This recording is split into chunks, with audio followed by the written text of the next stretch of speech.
अस्सलाम वालेकुम dear viewers, उम्मीद है आप सब खैरियत से होंगे। Welcome to my physiotherapy hub channel. जो फिजियोथेरेपी के स्टूडेंट्स हैं वो जानते होंगे कि उनका एक बेसिक सब्जेक्ट होता है काइनेसोलॉजी। हम उसी के बारे में आज लेक्चर डिलीवर करने जा रहे हैं। काइनेसोलॉजी बेसिकली स्टडी है ह्यूमन मूवमेंट। तो ह्यूमन मूवमेंट पर जो भी चीज़ें असरअंदाज होती हैं उस चीज़ को हम काइनेसोलॉजी में या एक्सरसाइज थेरेपी में डिस्कस करते हैं। जो आज का हमारा मेन टॉपिक है वो है मैकेनिक्स। हम अपने टॉपिक की तरफ आते हैं। मैकेनिक्स क्या होता है? Study of action of forces. Body पे कोई भी फोर्स एक्ट कर रही है उसकी स्टडी को हम क्या कहते हैं? हमारे पास फोर्स वो क्वांटिटी है जो कि किसी भी बॉडी के मोशन में चेंज करती है या किसी भी बॉडी में मोशन को क्रिएट करती है। अब बॉडी दो तरह की हो सकती है, या तो स्टैटिक बॉडी पे भी एक्ट कर सकती है या डायनेमिक बॉडी पे भी एक्ट कर सकती है।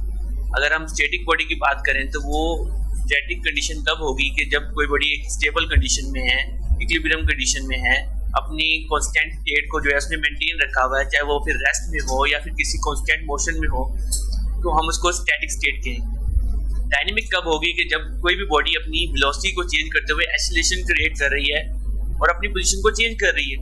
तो दोनों सूरतों में फोर्स जो है मोशन को क्रिएट कर रही है या मोशन को स्टॉप कर रही है, रेजिस्ट कर रही है। अब फोर्स जो एक वेक्टर क्वांटिटी है जिसकी मैग्नीट्यूड और जो है डायरेक्शन दोनों होती हैं। अब मैग्नीट्यूड को हम किस तरह रिप्रेजेंट करते हैं? मैग्नीट्यूड को हम जो है लेंथ ऑफ एरो से रिप्रेजेंट करते हैं, और जो हमारी जो डायरेक्शन है या डिस्टेंस है उसको एरो की डायरेक्शन से हम रिप्रेजेंट करते हैं। अब फोर्स की कुछ टाइप्स होती हैं, linear force, parallel force, rotational force, concurrent force. तो अब सबसे पहले जो हमारे पास टाइप आती है वो है लीनियर फोर्स। लीनियर फोर्स कौन सी फोर्स है? कि जब भी कोई दो फोर्सेस जो है एक सेम लाइन में या अलोंग द सेम लाइन जब एक्ट कर रही हैं तो एक स्ट्रेट लाइन मोशन क्रिएट कर रही हैं, तो उसको हम लीनियर फोर्स कहते हैं। मिसाल के तौर पे कोई भी दो फोर्सेस जो हैं वो ऑब्जेक्ट को जो है ना पुश कर रही हैं अलोंग द सेम लाइन, तो हम उसे को कहेंगे पुशिंग लीनियर फोर्स। और अगर कोई भी दो फोर्स जो है एक ऑब्जेक्ट को पुल कर रही है अलोंग द सेम लाइन, तो हम उसको पुलिंग लीनियर फोर्स कहेंगे। लेकिन अगर कोई दो फोर्सेस ऑपोजिट डायरेक्शन में एक्ट कर रही हैं लेकिन उनका मैग्नीट्यूड सेम है, तो वो इक्विलिब्रियम काज करेंगे। इसी तरह अगर कोई दो फोर्सेस डिफरेंट डायरेक्शंस में एक्ट कर रही हैं लेकिन उनका मैग्नीट्यूड जो है अनइक्वल है, तो बॉडी किस तरफ मूव करेगी? जहां पे ज्यादा मैग्नीट्यूड वाली फोर्स एक्ट कर रही हो। पैरेलल फोर्स की बात करें तो पैरेलल फोर्स जो है इसमें क्या होता है कि हमारे पास दो इक्वल मैग्नीट्यूड की फोर्सेस जो है एक्ट कर रही है इन द सेम डायरेक्शन या सेम प्लेन। ठीक है, इससे क्या होगा कि वो बॉडी अगर वो मैग्नीट्यूड में सेम है तो हमारे पास जो है बॉडी इक्विलिब्रियम में रहेगी, और अगर मैग्नीट्यूड में सेम नहीं है तो बॉडी उस तरफ मूव कर जाएगी जहाँ पे ज्यादा मैग्नीट्यूड वाली फोर्स है। जिस तरह के ये डायग्राम में आपको दिखाया गया है, तो दो बच्चे शीशा पर जो है अपना प्ले कर रहे हैं, यहाँ पे हमारे पास दोनों इक्वल फोर्सेस अप्लाई हो रही हैं, तो ये इक्विलिब्रियम कंडीशन कॉज कर रही है, और यहाँ पे डिफरेंट हो रही है, तो यहाँ पे ये जो है ज्यादा मैग्नीट्यूड वाली की तरफ शिफ्ट हो गया है। मजीद आप रोटेशनल फोर्स की बात करें तो रोटेशनल फोर्स इस तरह की फोर्स है कि जिसमें हमारे पास दो जो फोर्सेस जो है ना डिफरेंट पॉइंट पे एक्ट कर रही हैं। तो इससे क्या होता है कि हमारी जो बॉडी है ना रोटेट कर जाती है। अगर आपको ये फिगमेंट दिखाता हूँ मैं आपको, इस तरह आपको ये नजर आ रहा है कि दो फोर्सेस एक्ट कर रही हैं डिफरेंट पॉइंट्स पे। ठीक है, तो इससे क्या हो रहा है कि वो बॉडी या कोई भी ऑब्जेक्ट जो है वो रोटेट कर जाता है। कोकरेंट फोर्स की बात करें तो ये वो फोर्स है जो किसी भी ऑब्जेक्ट पे जो है ना ऐसे डायरेक्शन पे एक्ट करी है जिसमें दो फोर्सेस जो है एक दूसरे के परपेंडिकुलर आ जाए। इससे क्या होता है कि वो जो है ना फोर्स जो है ना ड्रामेटिकली पैरेललोग्राम के जो मेथड से ना हमें रिजल्ट नजर आएगी। अब सेंटर ऑफ ग्रेविटी की बात करें तो सेंटर ऑफ ग्रेविटी वो पॉइंट है या इमेजिनरी पॉइंट है कि जिस पे हमारी बॉडी का मास जो है एक्ट कर रहा होता है टुवर्ड्स द ग्रेविटी। अब हमारे ह्यूमन बॉडी की बात करें तो ये पॉइंट जो है हमारी सेकंड सैक्रल वर्टिब्रा पे लाई कर रहा होता है। अब आपको जैसे जानते हैं कि बॉडी सेम नहीं होती, किसी का साइज डिफरेंट होता है, किसी की शेप डिफरेंट होती है, किसी का स्ट्रक्चर अलग होता है, किसी का वेट अलग होता है। इस हिसाब से ये सेंटर ऑफ ग्रेविटी जो है वेरी करता रहता है। अब सेंटर ऑफ ग्रेविटी जो है इसी से एक और टर्म जनरेट होती है जिसको हम लाइन ऑफ ग्रेविटी कहते हैं। ये एक इमेजिनरी वर्टिकल लाइन है जो कि सेंटर ऑफ ग्रेविटी से टुवर्ड द सरफेस जो है रिप्रेजेंट कर रही होती है। इसमें जो हमारे पास जो जिस तरह अभी मैंने बताया आपको, centre of gravity second sector vertebra पर लाई कर रहा होता है, तो वहाँ से एक इमेजिनरी लाइन जो है क्रिएट हो रही है और सरफेस पे जो जा रही है, यहाँ पे आप देख सकते हैं कि ये हमारा सेंटर ऑफ ग्रेविटी है, ये एक लाइन जा रही है, इसको हम लाइन ऑफ ग्रेविटी कहते हैं। अच्छा, मजीद अब आगे बात करेंगे हम कि बेस ऑफ सपोर्ट क्या होता है।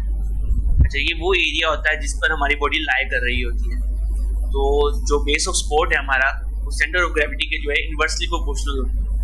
मिसाल के तौर पर अगर आप फंडामेंटल पोजीशन जिसमें हमारी स्टैंडिंग जो है, नीलिंग और लाइंग आ जाती है, अगर हम स्टैंडिंग और लाइंग कंडीशन को डिस्कस करें तो जो बेस ऑफ सपोर्ट जो लाइंग में ज़्यादा होता है और जो स्टैंडिंग में कम होता है, तो बेसिकली क्या होगा कि सेंटर ऑफ ग्रेविटी कहाँ पे ज़्यादा हायर होगा, जब हम स्टैंडिंग पोजीशन में होंगे।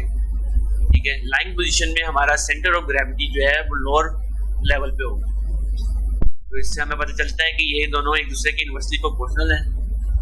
अब मजीद बात करेंगे हम इक्विलिब्रियम।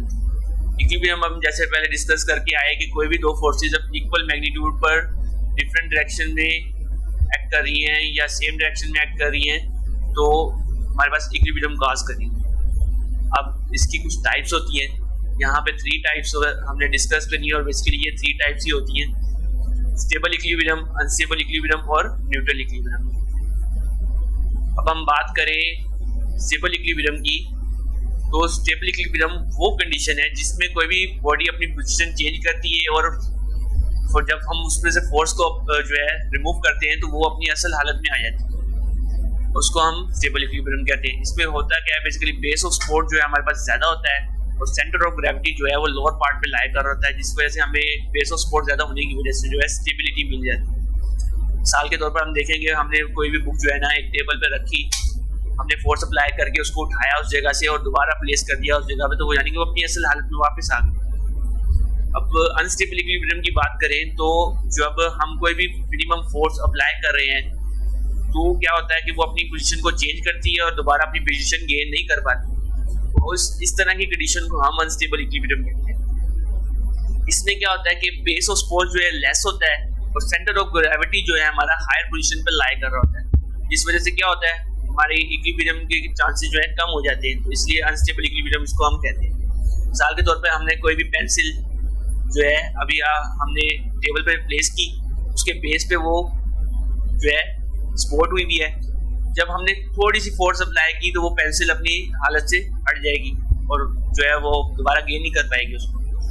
अब न्यूट्रल इक्विलिब्रियम की बात करें तो उसमें क्या होता है कि बेसिकली हम सेंटर ऑफ ग्रेविटी जो है हमारा उसी पॉइंट पे लाई करेगा। बस क्या होगा कि बॉडी हमारी जो रोल करती हुई या अपनी पोजीशन को चेंज करती रहेगी। मिसाल के तौर पर कोई भी बॉल हमने जो है रोल की है फ्लोर पे, तो उसकी जो है सिर्फ पोजीशन चेंज होगी लेकिन सेंटर ऑफ ग्रेविटी जो है एक ही पॉइंट पे है। अब यहाँ डायग्राम में हम देख सकते हैं कि जैसे अभी हमने डिस्कस किया, ये स्टेबल इक्विलिब्रियम की बुक को हमने टेबल से उठाया और वापस रख दिया, वो अपनी हालत पे वापस आ गई। अब यहाँ पे हमने पेंसिल वाली डिस्कस की थी अनस्टेबल में, तो यहाँ पे सेंटर ऑफ ग्रेविटी यहाँ पे लाई कर रहा है इसका।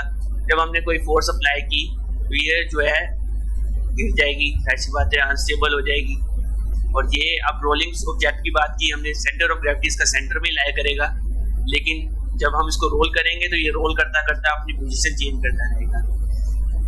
तो इससे पहले हमने डिस्कस किया था कि हमारे पास बेस ऑफ सपोर्ट और सेंटर ऑफ ग्रेविटी की बात की थी, तो हमने स्टैंडिंग और लाइंग की बात की थी।